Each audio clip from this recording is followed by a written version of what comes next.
निवडणूक आयोगाविरोधात विरोधक आता रस्त्यावर उतरणार। 1 नोव्हेंबरला मुंबईत मोर्चाची घोषणा। मतदार यादीतील घोळाविरोधात पुकारणार यलगार।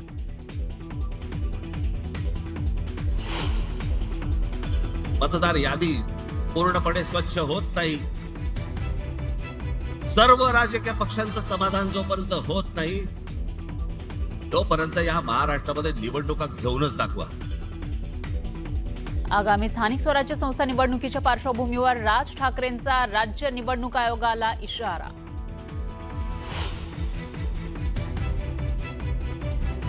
पुण्याच्या शनिवार वाड्यामध्ये नमाज पठणाचा आरोप। खासदार मेधा कुलकर्णींचा हिंदू संघटना आक्रमक। गोमूत्र शिंपडत जागेचं शुद्धीकरण करत फडकवला भगवा।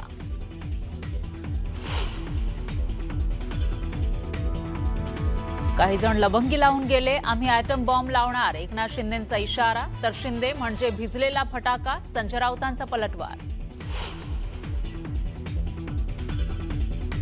डिसेंबरच्या पहिल्या आठवड्यापासून स्थानिक स्वराज्य संस्थांच्या निवडणुकांचा धूमधडाका। नोव्हेंबरच्या सुरुवातीला निवडणुका जाहीर होण्याची शक्यता। कोणाला तुम्ही असेलच तर आपला धनुष्यबाण कसा चालतो हे देखील दाखवण्याची जबाबदारी।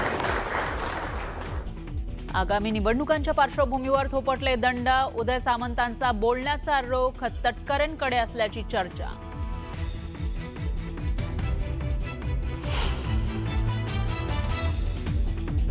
तीन कोटींची ती डिफेंडर कार आमदार गायकवाड यांची नाही तर माझी। बुलढाण्यातील उद्योजक निलेश ढवळेंकडून खुलासा।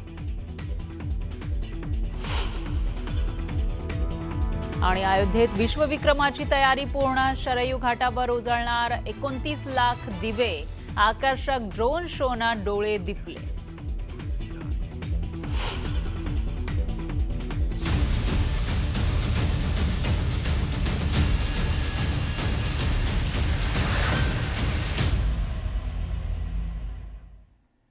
नमस्कार, मी फराह खान। तुम्ही बघताय महाराष्ट्राचा number 1 Marathi news channel news 18 Lokmat आणि न्यूज 18 लोकमत विशेष मध्ये आज दिवसभरातील सर्व महत्त्वाच्या घडामोडी आपण बघणार आहोत पुढच्या तासाभरात।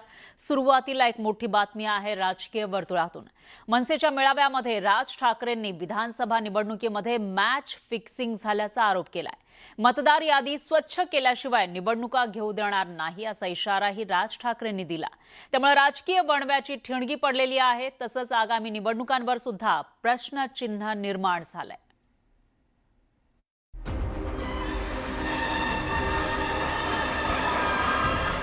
तुम्ही मत द्या नाही तर नका देऊ। मॅच फिक्सिंग झालेलं आहे, मॅच सेट आहे। मनसे अध्यक्ष राज ठाकरेंनी त्यांच्या आक्रमक भाषेत निवडणुकीत मॅच फिक्सिंग झाल्याचा आरोप केला। याच आरोपाच्या अनुषंगाने निवडणूक आयोगाचा त्यांनी जोरदार समाचारही घेतला। स्थानिक स्वराज्य संस्था निवडणुकांच्या पार्श्वभूमीवर मनसेच्या मेळाव्यात राज ठाकरेंनी सत्ताधाऱ्यांना इशारा दिला। स्थानिक पक्षांना संपवण्याचा कट सुरू असून मतदार यादीत बनावट मतदार घुसवले जात आहेत, याकडे राज ठाकरेंनी लक्ष वेधण्याचा प्रयत्न केला। जवळपास 96 लाख खोटे मतदार यादीत समाविष्ट करण्यात आल्याचा गंभीर आरोप राज ठाकरेंनी मेळाव्यातून केला। हे ज्या निवडणुका घ्यायचं म्हणतायत ना, हे जोपर्यंत ही मतदार यादी पूर्णपणे स्वच्छ होत नाही, सर्व राजकीय पक्षांचं समाधान जोपर्यंत होत नाही तोपर्यंत या महाराष्ट्रामध्ये निवडणुका घेऊनच दाखवा।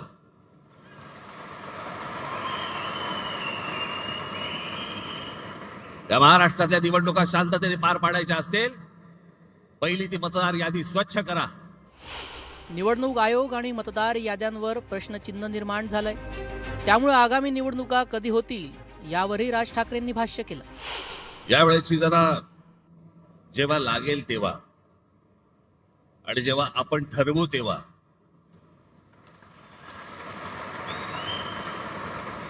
निवडणूक लागेल। ज्या प्रकारचा सगळा गोंधळ सुरू आहे मतदार याद्यांमध्ये, हा आत्ताचा नाहीये, हा गेल्या काही वर्षांचा आहे।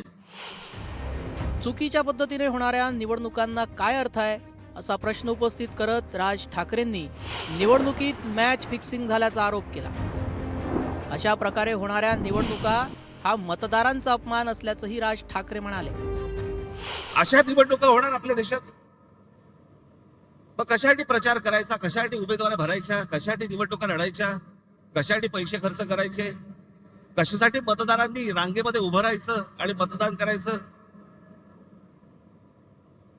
अशा प्रकारच्या निवडणुका जर होत असतील तर हा संपूर्णपणे या महाराष्ट्रातल्या आणि देशातल्या मतदारांचा अपमान आहे. निवडणूक आयोगावर टीका केल्यावर सत्ताधारी का चिडतात याबाबत राज ठाकरेंनी आश्चर्य व्यक्त केलं. आणि आम्ही जे निवडणूक आयोगावरती बोलतोय, निवडणूक आयोगाला ह्या याद्या सुधारा म्हणून सांगतोय, मला समजत नाही सत्ताधारी पक्षाचे लोक का चिडतायत. लागतंय ना कुठेतरी.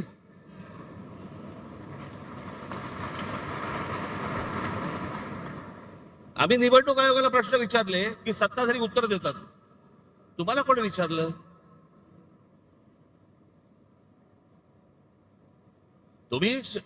तुम्हाला वाटतंय, तुम्हाला राग येतोय कारण शेण खाऊन ठेवलंय. मनसे अध्यक्ष राज ठाकरेंनी निवडणूक आयोग आणि सत्ताधाऱ्यांवर थेट निशाणा साधला. त्यामुळं राज ठाकरेंनी केलेल्या गंभीर आरोपांना सत्ताधाऱ्यांनीही तितकंच तिखट प्रत्युत्तर दिलंय. निवडणूक आयोग खोटी मतदार यादी असं बोंब मारायचं आहे. त्यांना किती हलवलं तरी ते हलणार नाहीत. ते अशा प्रकारचं नॅरेटिव्ह सेट करण्याचा त्यांचा अजेंडा आहे. आणि त्याच्यामुळं मला वाटतं की अशा प्रकारे मतदार यादीवर आक्षेप घेत असताना लोकसभेची निवडणूक झाली, विधानसभेची निवडणूक झाली, त्यावेळेला आपण काय झोपा काढत होतात का? आपण संबंधित यंत्रणांकडे त्या ठिकाणी तक्रारी देत पाठपुरावा करायला हवाय. बैल गेला आणि झोपा केला. दिवाळीनंतर स्थानिक स्वराज्य संस्थांच्या निवडणुका जाहीर होण्याची शक्यता वर्तवली जाते. जिल्हा परिषद, पंचायत समिती, नगरपालिका आणि महापालिकांच्या निवडणुका 31 जानेवारी 2026 पर्यंत पूर्ण केल्या जाणार आहेत. सुप्रीम कोर्टानं त्या संदर्भात आदेश दिलेला आहे. मात्र राज ठाकरेंनी मतदार याद्या स्वच्छ होईपर्यंत निवडणुका घेऊ नका असा आक्रमक पवित्रा घेतलाय. परिणामी अनेक प्रश्न उपस्थित झालेत. मतदार याद्या कधीपर्यंत दुरुस्त होतील? विरोधकांचं मतदार याद्यांवर समाधान कधी होईल? आणि मग कधी निवडणुका होतील? अशी प्रश्नांची मालिकाच आता निर्माण झाली आहे. या प्रश्नांची उत्तरं मिळत नाहीत तोपर्यंत राजकीय गोंधळ सुरूच राहणार असल्याचं स्पष्ट होतंय. संतोष गोरे, न्यूज 18 लोकमत, मुंबई. तर मनसेच्या मेळाव्यात राज ठाकरेंनी पुन्हा एकदा लाव रे तो व्हिडिओ असं म्हणत निवडणूक आयोगाच्या कारभारावर जोरदार टीका केली. पंतप्रधान मोदी आणि सत्ताधारी पक्षातील आमदारांचे व्हिडिओ दाखवत राज ठाकरेंनी मिशन मतदार यादीवर मार्गदर्शन केलं. 6 वर्षांपूर्वी राज ठाकरेंनी लोकसभा निवडणुकीच्या प्रचारात लाव रे तो व्हिडिओ म्हणत चांगलीच रंगत आणली होती.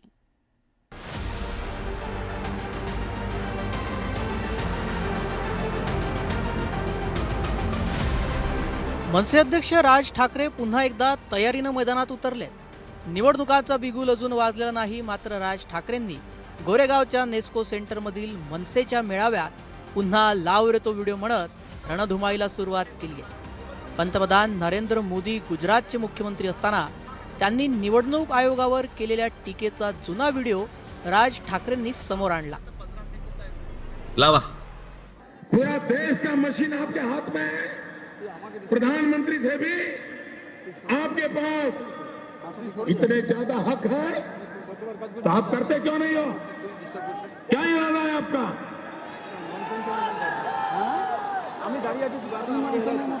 और मेरी इस बात से भी इलेक्शन को बुरा लगता है कमीशन को, तो एक और केस ठोकने की आपको इजाजत है. लेकिन निष्पक्ष चुनाव कराना ये आपकी जिम्मेवारी है. किस सरकार ने आपको बिठाया, कौन आपके मालिक है, उसके आधार पर इलेक्शन कमीशन काम नहीं कर सकता है. मैं बहुत गंभीर आरोप लगा रहा हूं. पंतप्रधान नरेंद्र मोदींचा व्हिडिओ दाखवल्यानंतर राज ठाकरेंनी न्यूज 18 लोकमतच्या बातमीचा व्हिडिओ मनसेच्या कार्यकर्त्यांना दाखवला. शिवसेनेचे पैठणचे आमदार विलास भुमरेंनी एका कार्यक्रमात 20,000 मतदार बाहेरून आणल्याचं वक्तव्य केलं होतं. तोच व्हिडिओ यावेळी दाखवण्यात आला. बघा, तुम्ही तुमचंच बघा. विलास बापू भुमरे यांनी भाषणामध्ये भाषणामध्ये बोलताना त्यांनी विधानसभा निवडणुकीत 20,000 मतदार हे बाहेरून आणले असं सांगितलं. मात्र शिंदे यांनी इशारा करताच विलास भुमरेंनी सारवासारव केली. मतदान बाहेरून आणलं म्हणजेच स्थलांतरित मतदार होते, त्यांना मतदान करण्यासाठी विधानसभेच्या वेळी आणलं असा खुलासा किंवा सारवासारव त्यांनी केली. त्यानंतर सभागृहामध्ये एकच हशा पिकला.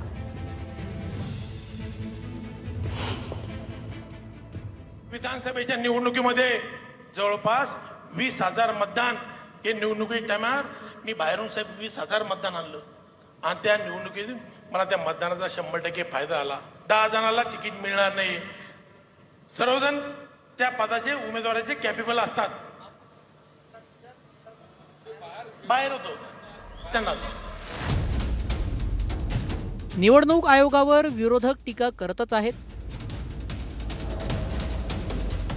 मात्र सत्ताधारीही यात मागे नाहीत. सत्ताधारी पक्षाचे नेते आणि आमदारांनीही बोगस मतदारांवरून टीका केली होती. त्या आमदारांचा व्हिडिओही यावेळी लावण्यात आला. हे तिघेही काय बोलतात ते ऐका. गंगापूर विधानसभा मतदारसंघात जवळपास 36,000 नावे दुबार आलेली आहेत. खरं तर मतदार यादीपासून ते निवडणूक निकाल लागेपर्यंत सगळे काम पारदर्शकपणे पार पडण्याचं काम हे निवडणूक आयोगानं करणं अपेक्षित आहे. त्यांच्या डिप्टीला महसूल खात्याची मशिनरी असते, परंतु ही दुबार नावे शोधण्याचं काम हे राजकीय पक्षाचे कार्यकर्ते करू लागले. विशेषतः रांजणगाव शंकुंडी सारख्या वसाहतीमध्ये मोठ्या संख्येने मतदानाची दुबार नावे आहेत. मयत झालेल्या एक प्रसिद्ध व्यक्ती आहे, माजी पंचायत समिती सदस्य गंगापूर, मयत होऊन 13 वर्षे झाले. नाव आहे लोकरे रघुनाथ रखमाजी. अजूनही नाव मतदार यादीत आहे. असे हजारो मयतांची नावं या मतदार यादीत आहेत. आगामी बुलढाण्यामध्ये जवळपास कलेक्टर साहेबांना 4,000 डबलची नावं ही बोगस असल्याचं आम्ही कळवलेलं आहे, लेखी कळवलं आहे. राज ठाकरेंनी 6 वर्षांपूर्वी म्हणजेच 2019च्या लोकसभा निवडणुकीच्या प्रचारात लाव रे तो व्हिडिओचा प्रयोग केला होता. आज महाराष्ट्रामध्ये येत आहेत, देशामध्ये जात आहेत आणि देशामध्ये काय सांगतायत जरा लावा व्हिडिओ. पिछले एक हफ्ते में बिहार में 8,50,000 से ज्यादा शौचालय बनाने का निर्माण कार्य पूर्ण कर दिया. काय थापा मारणार काय लिमिट? म्हणजे आम्ही त्याचा नीट आकडा काढला तर साधारणपणे 84 संडास एका मिनिटाला होतात आणि 5 सेकंदाला 7 संडास बांधले जातील. 5 सेकंदाला 7 संडास, विक्रमच म्हटलं पाहिजे. सत्ताधाऱ्यांवर व्हिडिओच्या पुराव्यानिशी केलेल्या आरोपांची 2019च्या लोकसभा निवडणुकीत प्रचंड चर्चा झाली होती. त्या व्हिडिओच्या माध्यमातून राज ठाकरेंनी सत्ताधारी भाजपवर जोरदार टीका करत त्यांना सत्तेतून हटवण्याचं आवाहन केलं होतं. आता मतदार याद्यातील घोळांचा मुद्दा हाती घेत राज ठाकरेंनी व्हिडिओ दाखवत आक्रमक पवित्रा घेतलाय. मात्र राज ठाकरेंच्या लाव रे तो व्हिडिओवर सत्ताधाऱ्यांनी तोफ डागली. निवडणुका होऊन गेल्यावर एका वर्षानं विरोधी पक्षाला जाग आली आहे का, असा टोला सत्ताधाऱ्यांनी लगावला. हा कुठेतरी स्कॅम्प आहे, याला काहीतरी सत्ताधारी पक्षाचा आशीर्वाद आहे, असं खोटं चित्र उभं करू नका. लोक आता दुधखुळी राहिलेली नाहीत याची जाणीव ठेवा. जर चुकीचं असेल आम्ही तुमच्या सोबत आहोत. दाखवा चुका, आयोगाकडे तक्रार करा, आयोग दुरुस्ती करेल. नसेल तर कोर्ट आपल्यासाठी आहे. आपली न्याय व्यवस्था भक्कम आहे. निवडणुकीच्या दृष्टीनं त्यांना नॅरेटिव्ह सेट करायचा आहे. याच्या पलीकडे त्यांचा उद्देश अजिबात स्वच्छ आणि स्पष्ट नाही. निवडणूक आयोगाच्या याद्यांमध्ये घोळ आहेत. बोगस मतदार घुसवून निवडणुका घेतल्या जात आहेत असा आरोप राज ठाकरेंनी केलाय. असं असेल तर विरोधकांचे उमेदवारच निवडून येणार नाहीत असा मुद्दा राज ठाकरेंनी उपस्थित केला. हाच मुद्दा तडीस नेण्यासाठी आगामी पालिका निवडणुकीच्या पार्श्वभूमीवर मनसेनं मिशन मतदार यादीवर विशेष लक्ष दिलंय आणि या मिशनला बळ देण्यासाठी राज ठाकरेंनी पुन्हा एकदा लाव रे तो व्हिडिओची साथ घातली आहे. Bureau report, news 18 Lokmat. तर राज ठाकरेंनी मनसेच्या मेळाव्यामध्ये शिंदेंची शिवसेना आणि अजित पवारांच्या राष्ट्रवादीचा गट असा उल्लेख केला. राज ठाकरेंच्या विधानामुळे राजकीय वर्तुळात चर्चा रंगली. पण आज 3 वाजता एक सर्वपक्षीय पत्रकार परिषद आहे, ज्याच्यामध्ये शिवसेनेचे लोक असतील, आमचे लोक असतील, राष्ट्रवादी काँग्रेसचे लोक असतील, सर्वच पक्षाचे लोक असतील, सत्ताधारी पक्षाच्या लोकांना पण यायचं असेल तर येऊ शकतात. दरम्यान या मेळाव्यात बोलताना राज ठाकरे ठरवतील तोच मुंबई आणि ठाण्याचा महापौर होईल असं वक्तव्य संदीप देशपांडेंनी केलं. मुंबईचा महापौर, ठाण्याचा महापौर हा मराठीच असेल आणि महाराष्ट्रच असेल. मराठीच असेल मुंबईचा महापौर. कुठलाही बाकी लोकांना आम्ही महापौर होऊन देणार नाही आणि सन्मान्य राजसाहेब ठरवतील तोच महापौर या मुंबईचा होईल, तोच महापौर या ठाण्याचा होईल, ही निश्चितपणे तुम्हाला मी जाहीरपणे सांगतो. भारतीय जनता पार्टी मुंबईत मराठी महापौर देणार नाही असं कुठं आमचं वक्तव्य आलंय का? जी गोष्टच नाही ती साप म्हणत म्हणत भुई त्या ठिकाणी तोडायची, थोपटायची, अशा प्रकारचं यांचं त्या ठिकाणी चाललेलं आहे. आता मुंबईतल्या मराठी अस्मितेसाठी तुम्हीच ठेका घेतलाय का? भारतीय जनता पार्टीत मराठी नगरसेवक, मराठी आमदार, खासदार नाहीत का? मुख्यमंत्री आज कोण आहेत?